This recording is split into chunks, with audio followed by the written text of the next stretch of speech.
After that Fatal Care series, that was in the Journal and the Herald, and we talked a lot about, wanting to be more transparent and wanting to have a system that really works.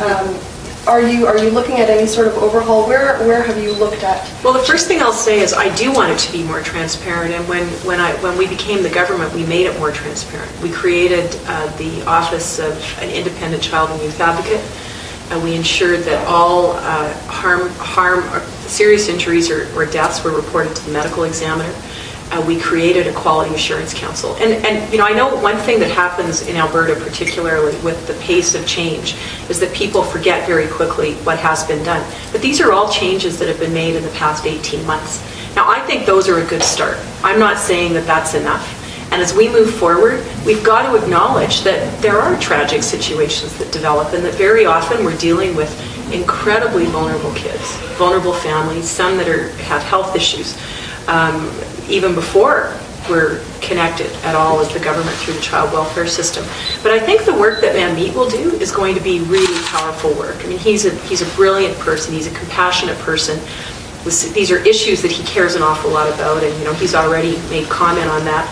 The round table that Dave Hancock had established is bringing together some excellent people. And we do have excellent people in this province who've been involved in guiding us so far in the last 18 months.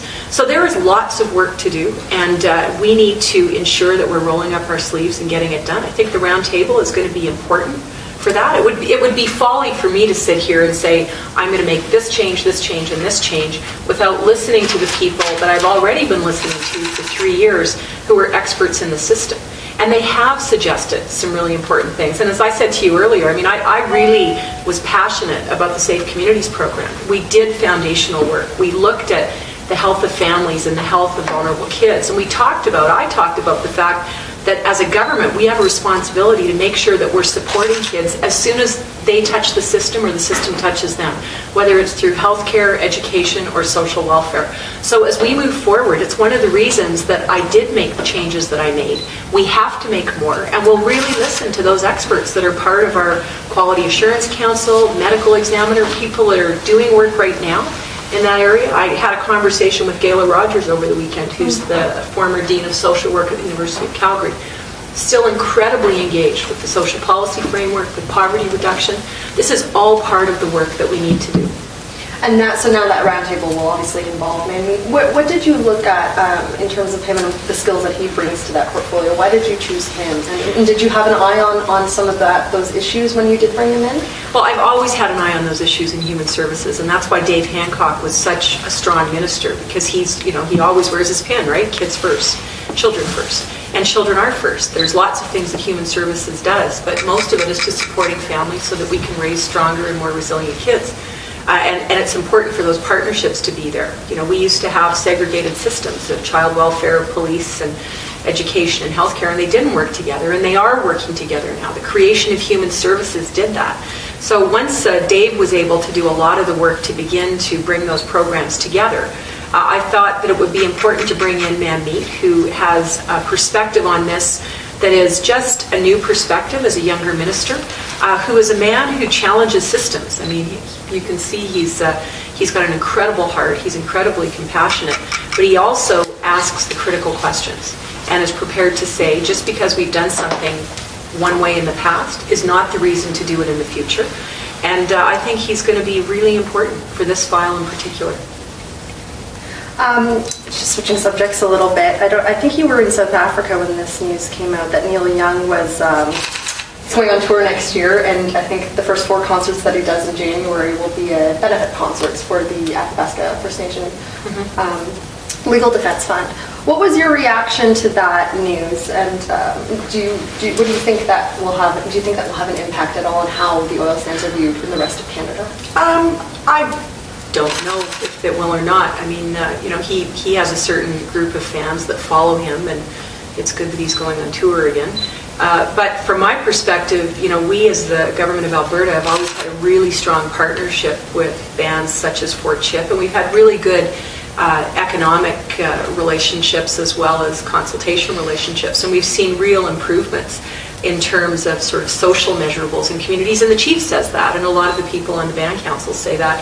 So, it's always important to support communities, and if he wants to support communities, then that's a good thing, but it's certainly not a case where there isn't work going on, and good, productive work going on in terms of economic benefits and partnership, and that'll continue. And, we have had, in the last couple of years, I think a real regeneration of relationships with First Nations. Robin Campbell, who was our minister for 18 months, has continued to work on that file, and Frank Oberle has come into it now. We see industry engaging in a very constructive way, and that's all good. That's exactly what should be happening in Alberta, so I'm not particularly certain that a rock star coming in and giving a concert changes a lot of that. We'll do the work anyway. Are you a fan of Neil Young? I haven't listened to a lot of his songs. Maybe a bit before my time. Sure. Mind you. There's been a lot of talk about the Progressive Conservative Party, and I think observers have talked about the need to potentially woo back some voters, people who may have felt alienated.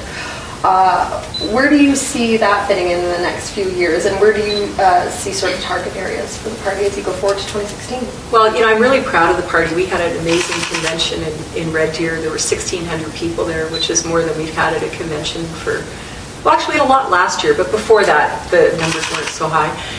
Full delegates from constituencies, and lots of diversity in terms of where people were from, age, ethnic background, language. It was really interesting to me, people that are new to the party who have come from other countries. So I'm excited about that, and I think that as we move forward, we need to continue to do what we've always said we needed to do as Albertans. We're members of a political party, but we're Albertans first, all of us as members. And at the end of the day, success for the Progressive Conservative Party has come from the fact that we are democratic, that we are not driven by the leadership, that we develop policy from our membership. There's been lots of talk in the last couple of years about grassroots policy developments, and I find it a real curiosity to see how other political parties are doing that now, where they're reversing their positions over a weekend and deciding to not have people nominated from constituencies to run, but have the leader pick them. That's not who we are. It's not who we're about. It never has been. And we're going to continue to do that work. So for me, probably the most exciting thing about the convention was the age of the people at our convention. I don't know what the average age was, but they were a lot younger than me. And that was exciting. So we'll keep doing that work. We'll keep building policy and then doing what we did as a government when we ran in the last election and as a party, and that was keep the commitments that we made to Albertans. Do you have any concerns about, I know some of the unions have put out pretty strong statements saying, in 2012 we encouraged our members to vote for the Progressive Conservative Party, I think to stave off a wild rose win perhaps, and that tone has changed significantly. They say in 2016 that's not something that they're going to do. Are you worried about that at all, or are you looking at building any bridges between your government and those? We have a lot of people in this province that are gainfully employed and work, and there's some people that are members of unions, some are public service unions, and some aren't, and some aren't members of unions. I think probably it was a good idea to not vote for the Wild Rose 2 years ago, since they said they were going to cut public sector salaries by 20%. We've always believed that it was important to ensure that the public service is compensated well. They are compensated well across the country and even within Alberta. And we want to make sure that that's still the case. We've introduced legislation that has asked AUPE to come back to the table. And if they don't come back to the table, there is still provision in the agreement for an increase in wages. So the idea that we're not supportive, I think, is completely wrong. But I understand. This is what happens, and it's 2 years out. At the end of the day, we will always, as a government, need to balance fair compensation for incredible public servants who just do a tremendous job for Albertans every day, and where we are in terms of our revenue challenges and balancing the value for taxpayers' dollars. So from our perspective, we think there's still lots of room for movement, and there's always different times in the political cycle where people talk differently about these sorts of things. At the end of the day, we've got incredible public servants that are well compensated, that have strong pension plans, have job security, and that's a good thing, and we want to make sure that it stays like that because they matter to Albertans. We have about 2 minutes left, and I know the Premier has some news for you too. Okay. Oh, yes, right. Should I just tell you my news? Oh, go ahead. Hold on. All right. With regards to Steve Young, I'm sure you thought that would come up today. I'm wondering about why that past sort of disciplinary action against him as a police officer precluded him from becoming a cabinet member. Well, we had a couple of conversations with Steve last week, and there were some incidents in the past that were problematic. That have been resolved, but in terms of where we have thought that we might be able to use some of the skills as Associate Minister for Public Safety, when we reviewed sort of the detail, he and I had a discussion, and I said I just didn't think it would be appropriate for him to take on that role. He's still an incredible member of the team, and one of the reasons we could have the conversation is he raised those issues with us in a very frank way, and so we'll continue to work with them, and he's a tremendous MLA and a good man, but it just wasn't the right fit. And that wasn't something that would have impacted his previous position as government whip? I'm just wondering why that became an issue now as opposed to earlier. Well, we were asking him to take on a new position, and it was a very specific position around public safety and working in the police side of things. So I'll give you my news. Taking a trade mission to India. I don't know the dates anymore. It's the 10th to the 19th. Yeah. Is that right? We haven't. Yeah, we'll get you. We're finalizing the dates. So, and the anchor January. for it is an event called Petrotech, which is the largest oil and gas show in India. We're taking 20-25 companies with us, mostly to sell services there. So I'm excited about that. We're also going to be opening we've announced our new offices, so we'll be opening our new office in Delhi on the same trip. And I'm pretty excited about it. How important do you see that market? Tremendously. I think our trade with India is like 112 billion a year over the last 5 years average.